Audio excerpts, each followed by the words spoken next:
Bismillahirrahmanirrahim. Assalamualaikum warahmatullahi wabarakatuh. Bagaimana kabar kalian di rumah? Mudah-mudahan dalam keadaan sehat walafiat. Oke, sebelum kita mulai pelajaran kita pada pagi hari ini, marilah kita membaca surat Al-Fatihah agar ilmu yang kita dapatkan mendapat keberkahan dari Allah Subhanahu wa Ta'ala. Ayo kita sama-sama yuk.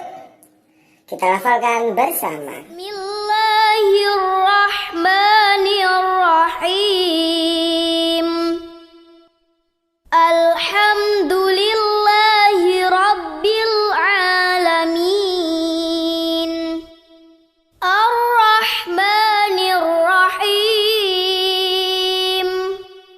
Maliki yaumiddin.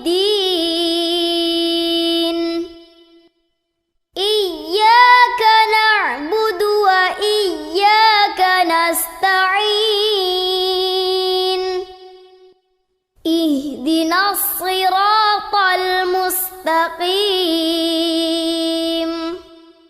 Siratal ladzina an'amta 'alaihim ghairil maghdubi alaihim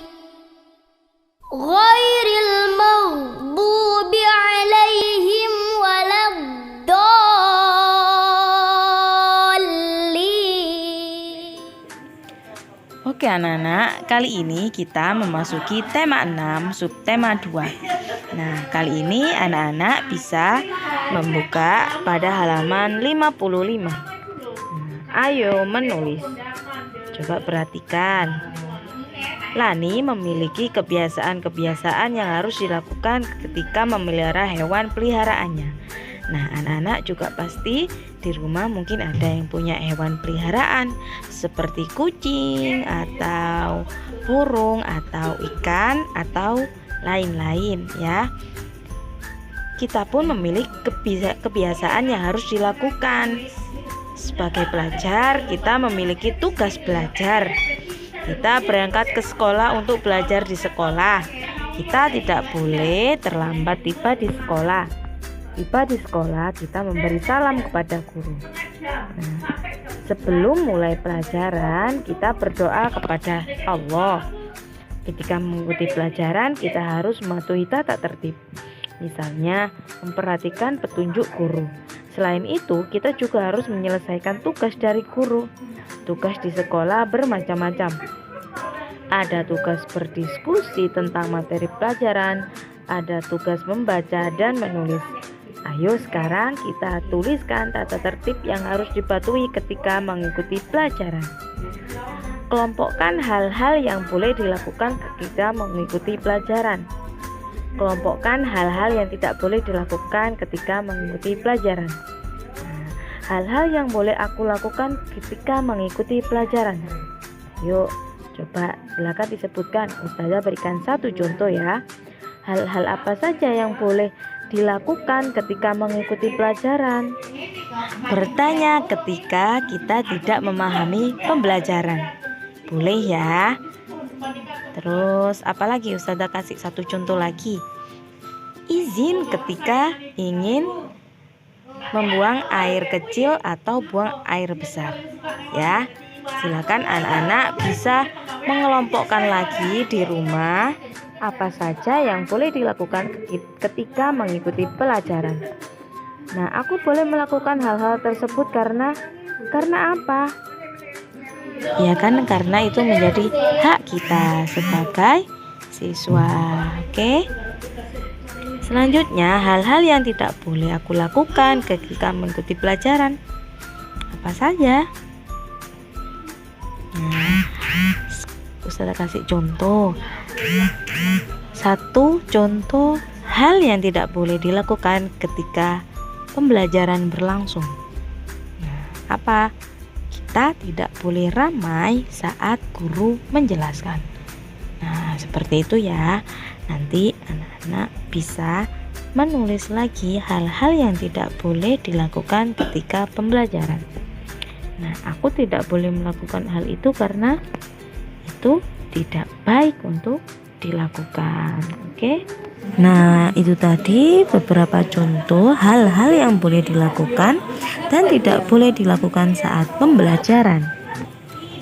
Nah, silakan anak-anak bisa mengelompokkan hal-hal yang boleh dilakukan saat mengikuti pelajaran dan hal-hal yang tidak boleh dilakukan saat mengikuti pelajaran. Oke, terima kasih. Oke anak-anak, kita akan lanjutkan di halaman 75, yaitu ayo membaca. Di sana ada sebuah teks, mari kita baca bersama-sama ya. Ayah mulai membuat kandang ayam pada bulan Januari. Pada bulan Februari, kandang ayam selesai dibuat. Ayah membeli 2 ayam pada bulan Maret. Pada bulan April, ayam itu bertelur. Pada bulan Mei, 6 telur ayam pun menetas. Ayah membeli 2 ayam lagi pada bulan Juni. Berapakah ayam yang dimiliki ayah? Nah, mari kita diskusikan bersama ya. Nah, di sana ada yang paling menonjol. Nah, ada nama-nama bulan. Nah, bulan itu bukan yang ini ya. Nah, tapi yang ini. Nah, jadi nama-nama bulan dalam setahun. Nah, apa saja itu? Nah, ada 12 bulan dalam setahun, yaitu Januari, Februari, Maret, April, Mei, Juni, Juli, Agustus, September, Oktober, November, Desember. Jadi ada 12 bulan. Pasti kalian sudah sangat menghafalnya ya.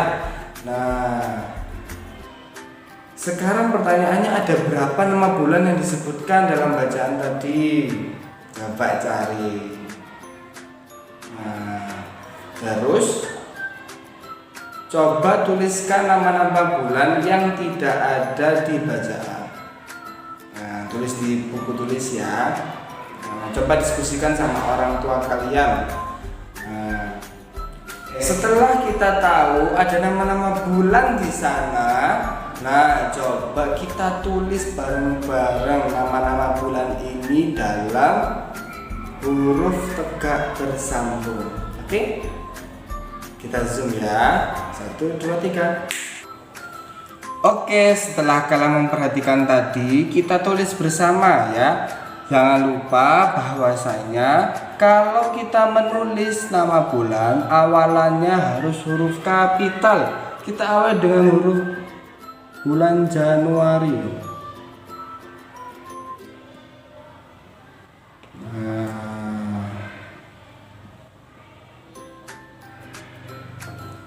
Ya, lalu Februari,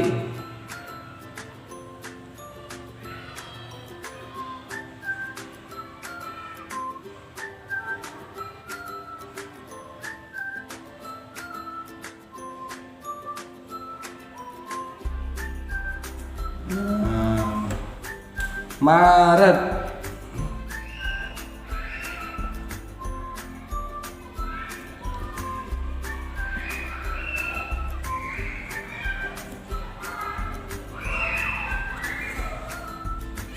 dan seterusnya. Nah, ini ya, ini huruf J, ini F, ini Maret, M. Jangan lupa mereka ini ada huruf kapital. Mengapa huruf kapital? Karena ini salah 3 ya. Januari, Februari dan Maret adalah nama-nama bulan dalam setahun. Nah, alhamdulillah kita sudah tahu nama-nama bulan, dan yang pelajaran penting yang bisa kita dapat hari ini adalah bahwasanya nama bulan Januari, Februari, Maret, April, Mei, Juni, Juli, Agustus, September, Oktober, November, dan Desember itu ditulis awalannya menggunakan huruf kapital. Ngerti ya? Oke. Mudah-mudahan bermanfaat untuk hari ini ya. Terima kasih. Oke anak-anak, kali ini kita akan belajar tentang timbangan sebagai alat untuk mengukur berat benda. Silahkan buka buku tematik kalian halaman 49. Ayo berdiskusi. Ayam Lani ada yang dimanfaatkan dagingnya. Ayam Lani ada yang dimanfaatkan telurnya. Daging ayam ditimbang menggunakan alat timbangan. Telur ayam ditimbang menggunakan alat timbangan. Berapakah berat telur tersebut? Ya, 1 kilogram. Lalu, berapakah berat daging ayam tersebut? Benar sekali, 2 kilogram. Tentukan alat timbangan yang cocok untuk benda-benda berikut ini. Sebelumnya, mari kita mengenal terlebih dahulu beberapa alat timbangan tersebut. Yang pertama, timbangan pasar. Timbangan ini biasa digunakan di toko kelontong atau di pasar. Contohnya, digunakan untuk mengukur berat telur, gula, sayur, buah, dan lain-lain. Timbangan ini memiliki 5 anak timbangan, yaitu dengan berat 1 kg, 500 gram, 200 gram, 100 gram, dan 50 gram. Timbangan pasar dapat digunakan untuk mengukur benda dengan berat maksimal 10 kg. Yang kedua, ada timbangan kue. Timbangan ini biasa digunakan untuk menimbang bahan kue. Contohnya, tepung, telur, gula, mentega, dan lain-lain. Hasil timbangan ditentukan dari angka yang ditunjuk pada jarum timbangan. Timbangan kue biasa digunakan untuk mengukur benda dengan berat maksimal 5-10 kg. Yang ketiga, ada timbangan duduk. Timbangan ini biasa digunakan untuk menimbang benda yang berat seperti sekarung beras, sekarung jagung, sekarung pupuk, dan lain-lain. Timbangan duduk biasa digunakan untuk menimbang benda dengan berat maksimal 50 sampai dengan 500 kg. Selanjutnya, tentukan alat timbangan yang cocok untuk benda-benda berikut ini. Yang pertama, ada telur. Telur cocok ditimbang menggunakan timbangan pasar maupun timbangan kue. Yang kedua, ada daging ayam. Daging ayam bisa ditimbang menggunakan timbangan pasar ataupun timbangan kue. Yang terakhir, ada sekarung jagung. Karena sekarung, maka cocok ditimbang menggunakan timbangan duduk. Nah, itu tadi adalah beberapa alat timbangan untuk mengukur berat benda. Selanjutnya, buka buku tematik kalian halaman 66. Ayo mengamati. Kelinci Lani suka sekali makan wortel. Ibu dan Lani membeli wortel di warung. Perhatikan alat yang digunakan untuk menimbang wortel. Apakah kamu pernah melihatnya? Ini sering disebut dengan timbangan pasar. Ibu dan Lani membeli 2 kg wortel. Penjual wortel meletakkan 2 biji timbangan atau yang disebut anak timbangan. Perhatikan gambar tersebut.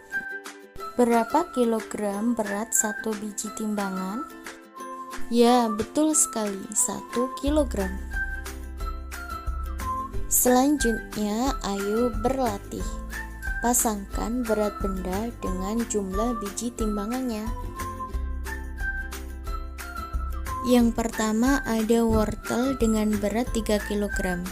Kita pasangkan dengan biji timbangan sebanyak 3 kg. Selanjutnya, ada semangka dengan berat 4 kg. Kita pasangkan dengan biji timbangan sebanyak 4 kg. Berikutnya, ada beras seberat 7 kg. Kita pasangkan dengan biji timbangan sebanyak 7 kg. Selanjutnya ada mangga dengan berat 2 kg. Kita pasangkan dengan biji timbangan sebanyak 2 kg. Yang terakhir ada pepaya dengan berat 5 kg. Kita pasangkan dengan biji timbangan sebanyak 5 kg. Lani memiliki kebiasaan berolahraga setiap pagi. Lani mengenakan pakaian olahraga. Lani melakukan pemanasan sebelum berolahraga. Nah, yang pertama ada gerakan jalan di tempat. Gerakan jalan di tempat berarti berjalan tapi tidak berpindah tempat, hanya mengangkat kaki kanan dan kaki kiri. Caranya bagaimana?